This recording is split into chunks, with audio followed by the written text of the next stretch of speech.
You scan a wine list and you instantly find wines that match your taste, which I personally used last night at the party, and it worked out.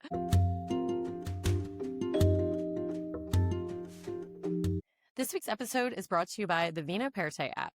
If you've ever stared at a wine list wondering what to pick, you need to try this app. It learns your taste and recommends wines you actually love. No wine degree required. It's like having a personal sommelier right in your pocket. Download the Vinoperte app and start discovering your next favorite bottle. Welcome back to the Running Wine Mom podcast. I'm your host, Samantha Cieslinski, aka the Running Wine Mom. Today's episode is a little different because we are right here in New York City the morning after the official launch party of the Vinoperte app. I'm here with founder Emily Buckley, and we are going to talk all about it. Last night, we were here at the launch party in the city. We were surrounded by creators, investors, and a whole lot of people who love wine and were scanning the lists on their phones, which honestly felt like the perfect setting to talk about this idea. Because if you've ever sat down at a restaurant, opened a wine list the size of a novel, I know I have, and panicked about which one to pick, you are not alone. So as I said, my guest today is Emily Buckley. She's the creator of the Vinoperte app, an app that empowers you to trust your own taste when ordering wine. You scan a wine list and you instantly find wines that match your taste, which I personally used last night at the party. And it worked out. And think of it as taking the guesswork out, the intimidation and the awkwardness of I'll just order the second cheapest bottle moment out of the wine ordering, which again, I've done. So today we're talking about the story behind the app, the problem she set out to solve, what it takes to actually build a tech startup in the wine world, and what happened when the app finally launched right here in New York City. So without further ado, let's welcome Emily. Welcome. Hi. Thank you so much for having me. And thank you so much for coming up to New York for the launch party last night. That was awesome that you made it work. Yeah. Really appreciate it.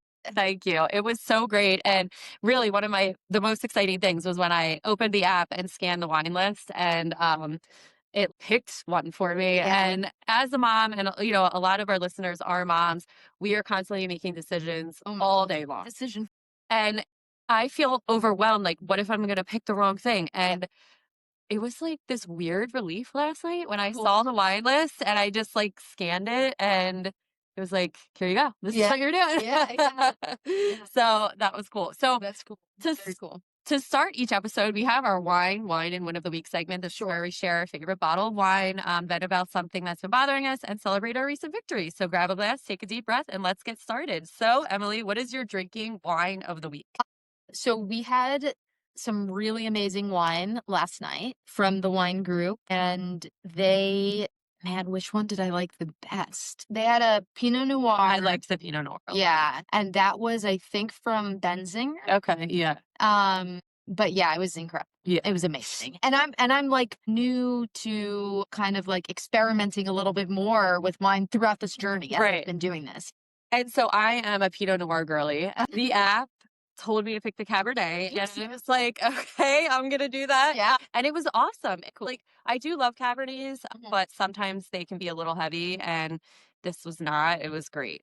So what's your complaint wine of the week?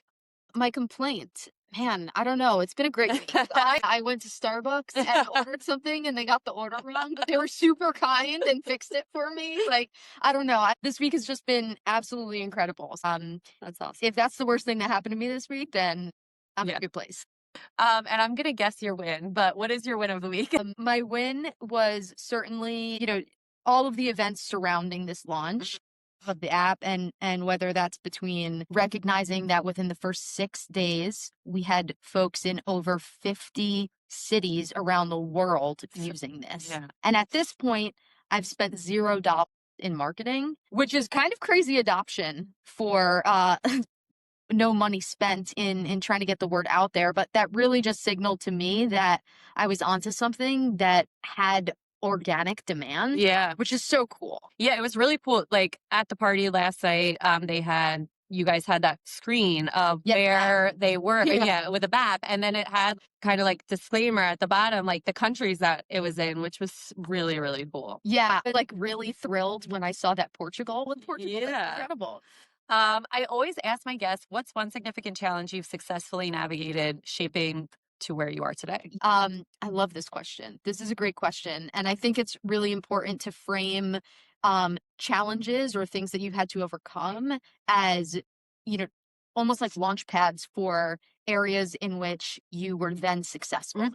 Mine is certainly in the sports world, but then it kind of transcended into my career. Right. So I went to college to play soccer. I was a soccer player my whole life, didn't really play any other sports, really focused, laser focused on soccer. And when I was a junior, the lacrosse coach approached me and said, I've been watching you play soccer. I think you could be really good at lacrosse. Now, I'm a kid from Brooklyn, New York, right? We did not, now they have lacrosse there, but we did not have lacrosse when I was growing up.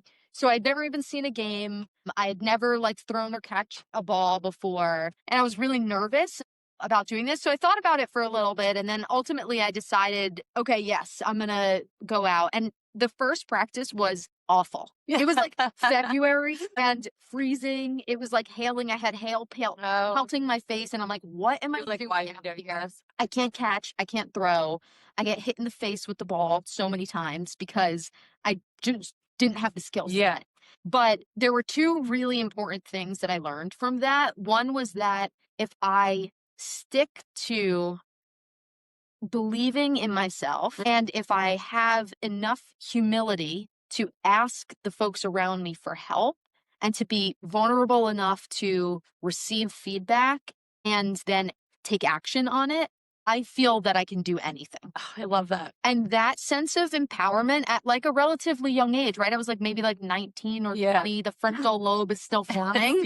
Feeling that belief in myself has like radically changed the way that I approach practically everything. Yeah.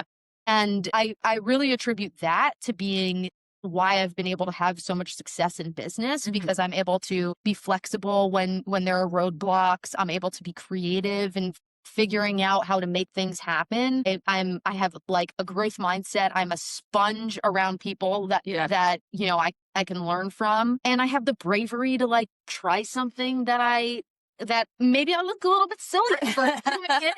And I think the wine app is like actually a really fantastic example of that. Like, I don't know that much about wine. And here I am last night in front of like executives from the wine industry. And I feel the confidence to be able to stand up there and say, I don't know that much about wine, but here's what I'm doing. I created a great app for it. For not knowing a lot about wine, you created something.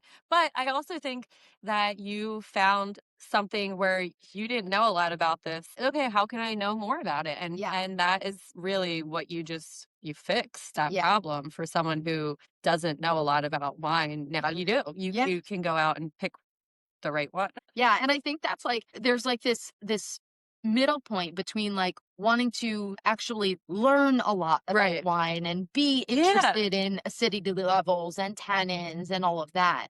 And then I realized that like the average consumer doesn't want to have all of that knowledge or take the steps needed to attain all of that knowledge. And to your earlier point of like decision fatigue in general, like sometimes people just want to have the decision made, but have it be reflective of themselves, right? Not reflective of something else. So I think that, the app solves for that. And for the listeners, I'll just explain really quickly how it works. So you download the app and then you put in your preferences, and we use zero fancy wine terms. We need normal language for folks like me. So, you fill out a couple of little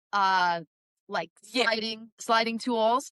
And then it sets your profile, you scan a wine list, and then it picks the top 3 wines that match your palate from a mathematical perspective. So you actually get a percentage base. That's really cool. Yeah. So, and I'm excited to learn, to talk about how this actually works, because I'm so intrigued as well. Yeah. But we are here, you had the launch party last night. Like, how did it feel when you saw people utilizing the app in real time? Yeah, it was really cool. Yeah. It was really cool. It was awesome to see how many people were excited by the innovation.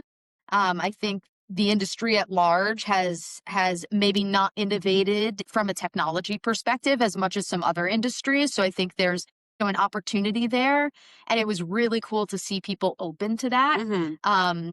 new things can be scary, right? That adoption was really cool. And then to see people use it and then for them to be happy with the selection was really cool. Like a little bit of like moment for me. But even what you said, like there were a couple of stories like that where they were like, oh, I never would have ordered that. And I'm so glad that it prompted me to, because now I know that I like it. Because wine lists are super intimidating in general. And like, I feel like I know a lot about wine and it's still intimidating to me. So I can't imagine it being, for people, who don't. And again, I was talking to someone last night about this, now the prices of wine are very expensive. They're like $18 a glass. And I don't want to spend that if I'm going to be like, it was okay. Sure. And so this now it's like, okay, I know I'm going to like this.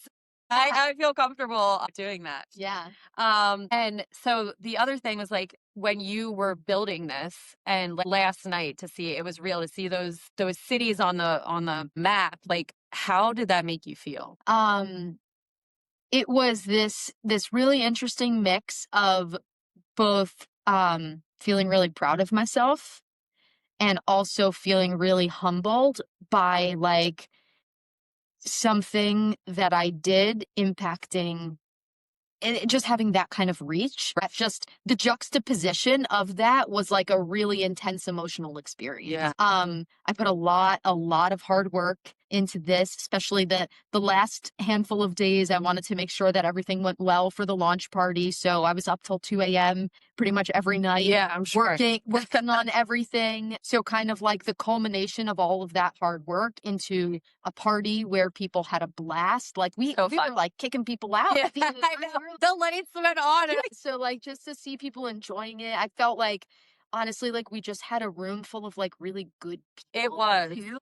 Like I was honestly like a lot of people didn't know each other. I came by myself. I knew no one, and I always get nervous, even though I love talking. Yeah, I get nervous because like you don't know, and like the first probably half hour, I was with your mom and your mom's friends, and I'm like, oh my gosh, this is great. And then I just met so many great people. Connected with that. They just even came up to me and just were talking, and it's really nice. Yeah. Because you never know in those situations. You never, and this is a fun event, yes, but also still kind of like a businessy event. Right. But yeah, I mean, I was just like floored. Obviously, my family and my friends who came, I obviously know that they were really genuine and good people. But the folks that I invited, I mean, we had Forbes there, we had the wine group, we had Open Table, we had folks, one group, we had Food Network, like we had folks from like all these different large companies, and it was just so cool to see how like everyone just jived. It really felt like almost like it was some sort of like class reunion. People were just like jiving. It was awesome. And like when you were talking about the names that were going to be there that were there when you were giving your speech, I mean, I was like, wait, well, who are they? But also you couldn't tell who they were because it was such an organic group of people, which was pretty cool. Yeah. All right. So tell everyone a little about yourself and how this app came to be. I heard the story last night, which is really cool. Like, what was the moment when you realized someone needs to fix this problem? There's some white space for it. Yeah, for sure. So I was traveling through Italy. And I'm actually an investor in a couple of women's soccer teams in Europe. So I had gone over there to go watch one of the games and ended up making a little trip out of it. And I was in Europe to do a lot of things. Yeah. So but I brought one of my childhood friends who was here last night too. I brought one of my childhood friends with me, and we were in Venice. And Venice is like the most amazing, romantic, just perfect place, right?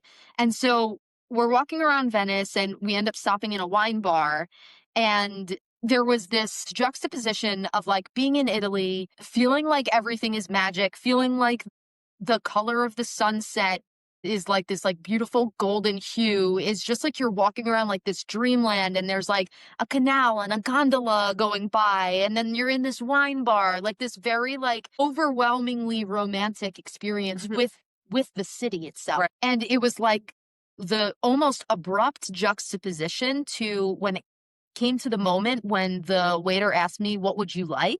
where I hesitated. And you know, I find myself sometimes in moments where, specifically around things that I'm not super familiar with, where I feel a little bit anxious, a little bit nervous. I feel like my pauses are in eternity, even when they may have only seconds, right? And it's like this quiet pressure that's like, my eyes are darting back and forth on the menu, and I'm like, ooh, Cabernet Sauvignon, like I do like that, but am I gonna like it from here? And I'm such a lightweight. I can't, you know, I'm good for like 2 glasses of wine, right? So I've got to choose really strategically. And I got like almost like a little bit like annoyed and frustrated at myself of like, oh my God, Emily, you're in Italy. Everything is going to be good. Just like pick anything. And I could have asked my friend, and I could have asked the waiter too. But like, there was something about like when he said like, what would you like? If I outsource my opinion to someone else, that only takes agency and confidence away from me, right? Mm-hmm. But the truth of the matter was, I didn't have the confidence to order what I knew I would like, and I really couldn't articulate in fancy wine lingo, right? Like I couldn't talk about. I couldn't even talk about like dryness. Yeah. Right. So that was an experience that I had. Mm-hmm. And then when I came back to New York, was out to dinner with a bunch of my girlfriends from my childhood in the West Village, and experienced kind of like a similar thing. But I noticed that other people at the table were experiencing it. Yeah. So, and the more that I talked about it, whether it was like with the woman who cuts my hair or at like business dinners, and I just started being vulnerable about this. Like, I don't really know. I don't know what to do. Yeah. I need to find an answer. I found out literally almost no one does. Like, unless you actually know a lot about wine, you're either defaulting to something that you just is like, okay, this is my safe bet. Yeah. Or you're just kind of like guessing, gambling. Someone else ordered something, you're going along with it. You ask the waiter, they give you their recommendation, and it's just a gamble. Right. And I think about, so like, that's the experience that I had. And then thinking about it from like a business perspective, when I started recognizing that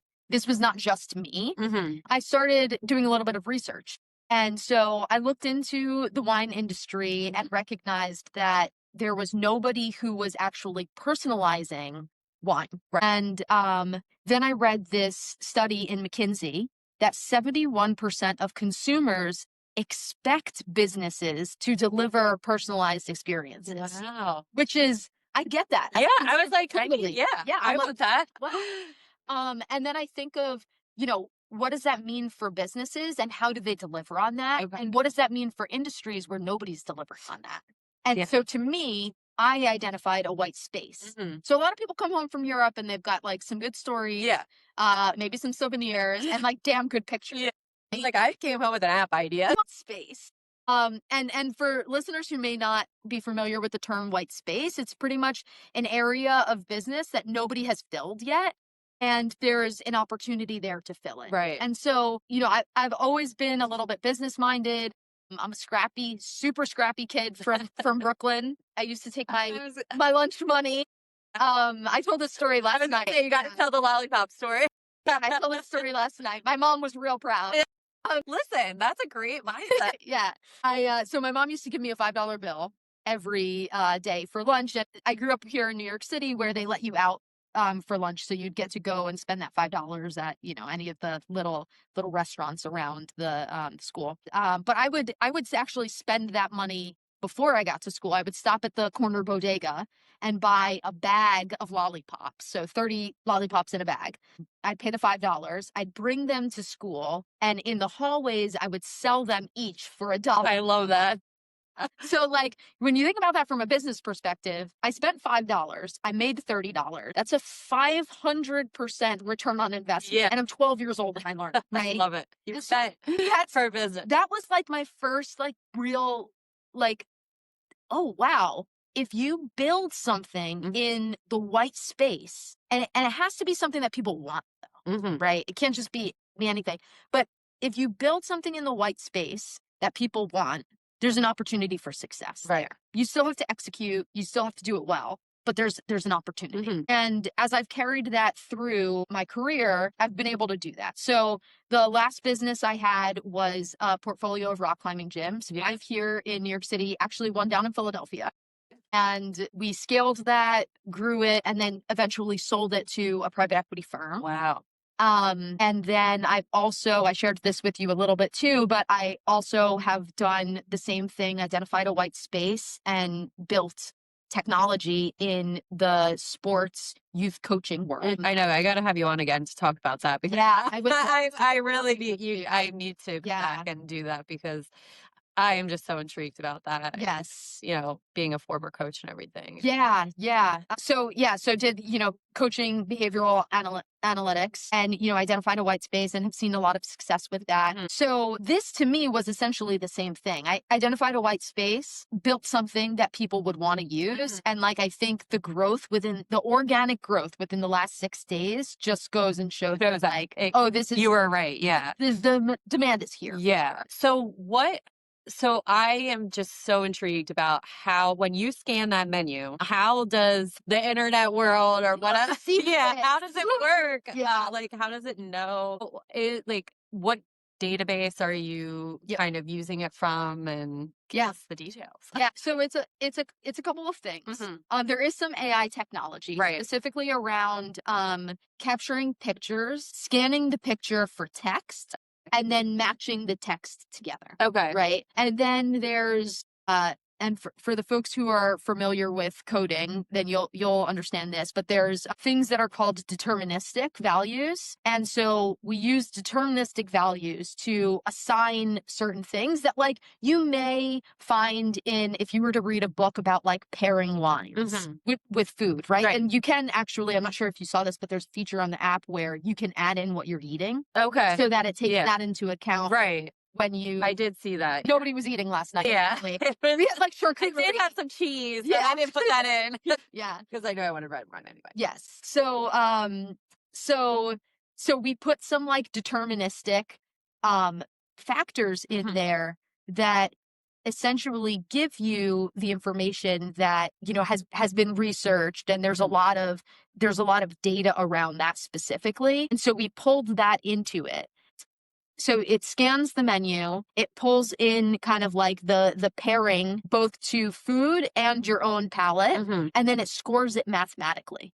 So it prompts you with three top items, right? The first one is the best match. So that's going to be the one that scores highest against your profile. So that's probably a 90 plus scoring to your individual profile. Okay. Then the second one you get is adventurous pick, which is if you want to explore a little bit. Yeah. And that one means that it matches your profile to 80%. And there's only one option that's an outlier. Okay. So maybe it's a little bit more fruity than you normally go. Okay. So it is an adventurous pick. It's kind of like pushing your limits a little bit. This is one that could be really fun if you're open to try something new. And then the third one that shows up is your safe bet. Okay. Which is just you can't go wrong with this one. Right. It matches your profile, and also it's not too extreme in any kind of way. It's kind of center of the road. And then if you scroll down, you'll see all of the rest that didn't make it into the top 3, but you'll be able to see the percentage of it that it scored against. So you'll see 78% score. And that's I'm so excited to test this out, especially this weekend. I'm sure I'll be getting wine. Yeah. But just if something comes up that I'm I normally would choose this, but it wasn't in my top, and how it matches, maybe I'm wow, I'm second guessing myself of what I like, which I think. So also women in tech, that's kind of a tough. I mean, there are so many successful women in tech, but it's still, kind of male dominated. So how does it feel to be, and also the wine industry is male dominated a lot of times. So how does it feel to be a successful woman in tech in the wine industry? How did you kind of push through those boundaries? Yeah, that's really interesting. I have, at this point, it's almost what industry is not male dominated? Right. Let's smash through these ceilings left and right. But I will say that specifically the industries that I've worked in have always been predominantly male dominated. And I think it goes back to kind of the story that I told earlier, just about having the confidence in myself and honestly being humble Yeah. enough to learn from people who know than me. Such an underrated trait. Like, I Yeah. feel like it's like if you just take your ego to the side, Yeah. I mean, you can be so successful with it. Totally. So I think I operate very comfortably Mhm. in areas where maybe I'm a little bit seen as the underdog. Mhm. I actually don't mind it. Yeah, that's Like, cool though. and the wine, so like the wine industry has been really interesting. Mhm. I think it's been a little bit of like a mix of responses that are almost like a little bit nervous about like, is this AI taking my job? Yeah. Right. And it's not. No. And specifically the way that like I see this is like, I see this as an empowerment tool for people to Right. understand themselves Yeah. better and to have confidence in themselves. Yeah. I'm not trying to compete with a Sam who knows so much, and can provide so much value Yeah. to someone. And right? and that's what I think too. Like when I go, I mean, if I, for example, went to a chain restaurant, they're not Yes. going to have someone there Totally. explaining the wine. And I used to work and I bartended down the shore for years, and I love wine and I know the wine, but like I'm still not as knowledgeable. If someone took that out and like, Yeah. the app out, I would never feel offended by it. But Right. there's only specific. And if I go to one of those restaurants, I'm not going to be pulling out my phone to use the app. Right. But you're not in those restaurants a majority of the time. Exactly.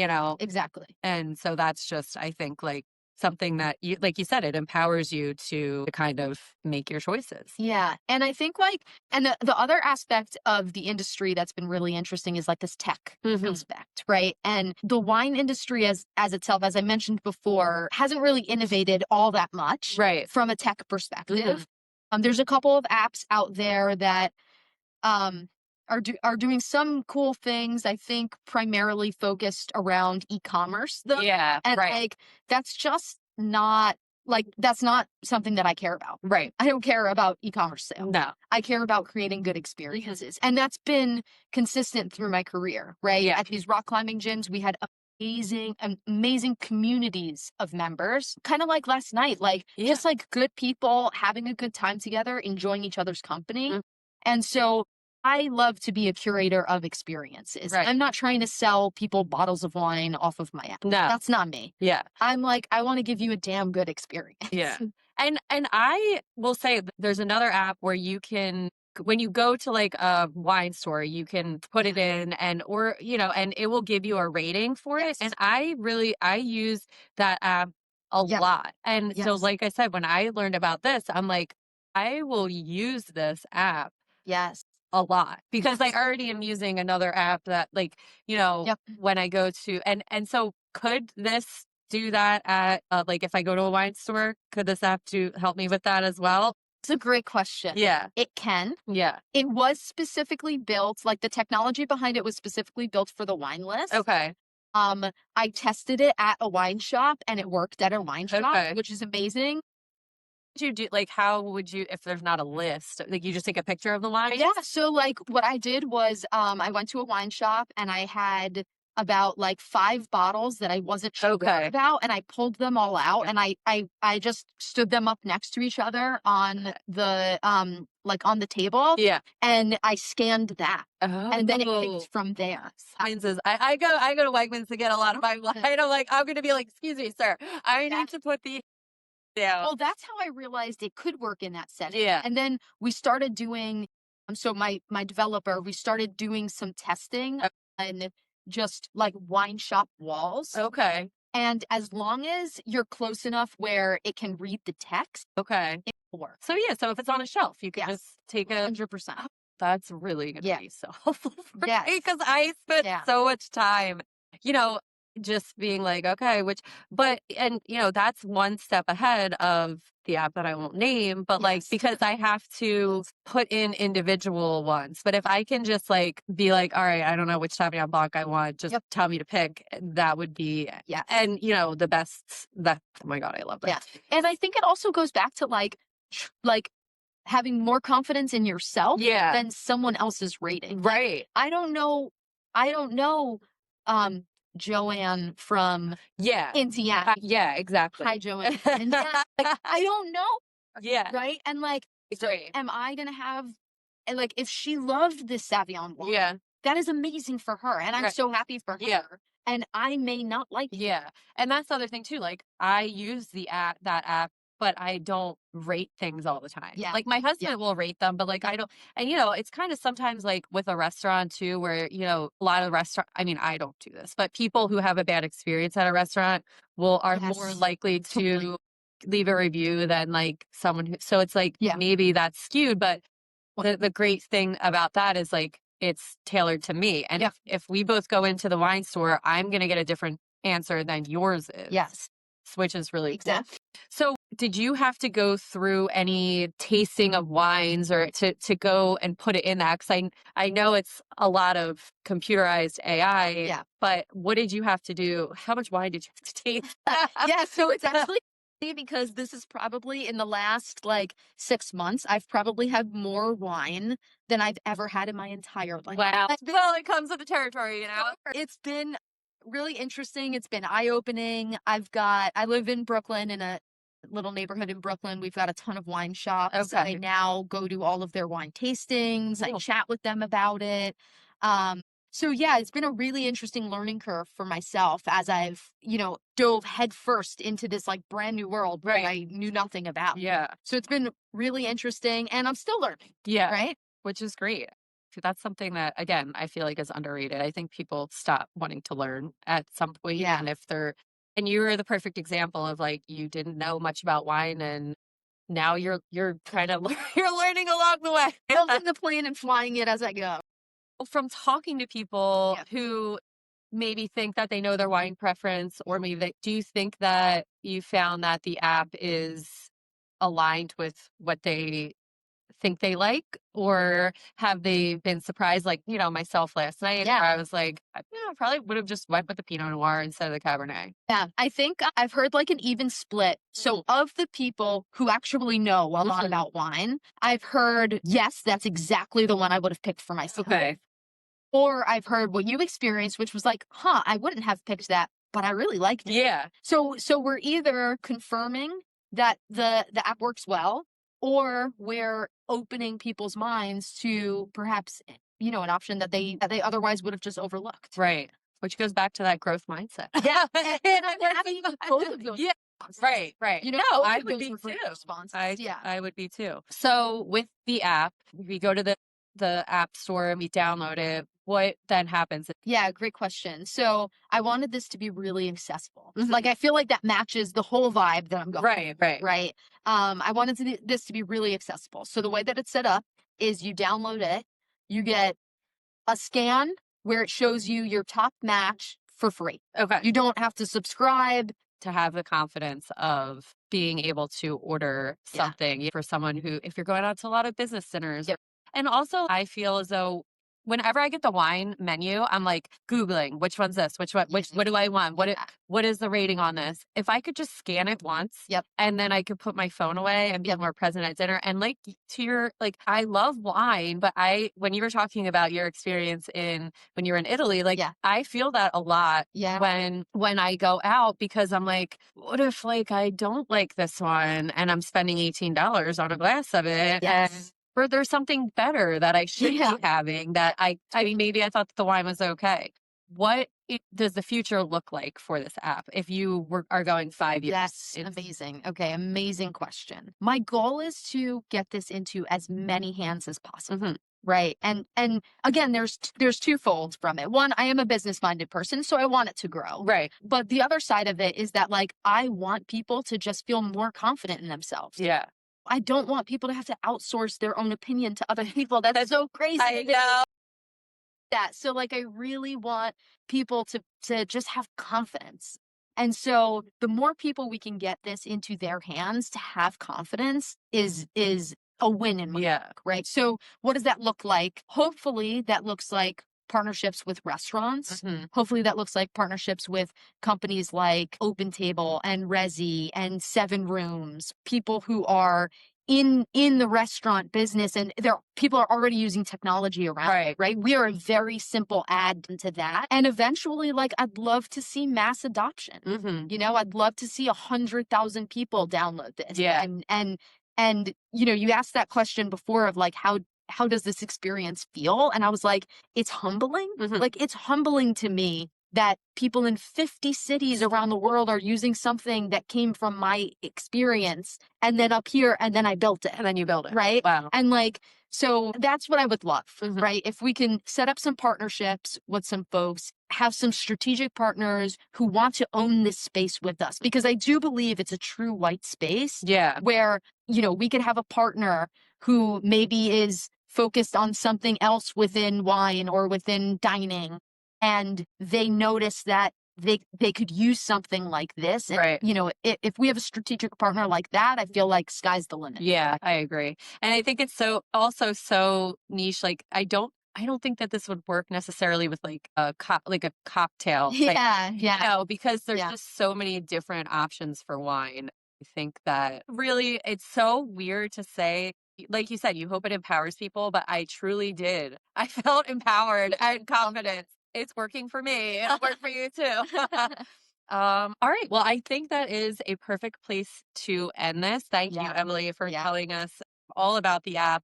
You can see it right here, and for including me in the launch party last Oh my night. gosh, And that was just, amazing. you Thank know, you so much for yeah, the experience in general of being able to use the app. And I hope all the listeners, you go and download it. I just appreciate everything you're doing for Thank you. the wine world, I guess. And again, not to bring it back to moms, but we just make too many decisions during the day. And also, like, we don't get date nights all the time, and Yeah. we want to make all of those things special. If you get that glass of wine, Yeah. this app is perfect for them. So thank you so much for joining us today. Please share this with a wine lover, share it with and as always, you can follow me on Instagram at the running wine mom _ and Emily, where can the listeners find you? Yeah, so you can find us in the App Store.